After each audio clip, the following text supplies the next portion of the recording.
Охрид представува еден од најпосетените градови во Македонија и во регионот. Преку лето градот е вистинска атракција и ги мами туристите. Денес сме тука да видиме како езерскиот сообраќај се снаоѓа во зима и надвор од сезона. Според Зоран, собственик на еден од бродовите за транспорт на посетители, забележан е пад на туристи во последните 3 години.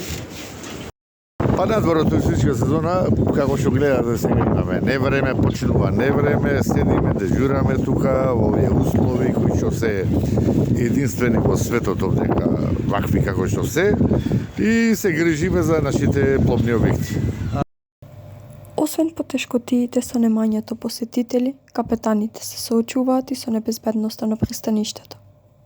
Значи имаме отсуство на марина за зимско згрижување на пловните објекти и нормално дека при поголемо невреме и така натака пловните објекти не се доволно безбедни за врзување и за нивно чување преку оној период од годината кога имаме. Додека Охрид не добие посеопфатна туристичка понуда, капетаните во зима ќе останат на суво.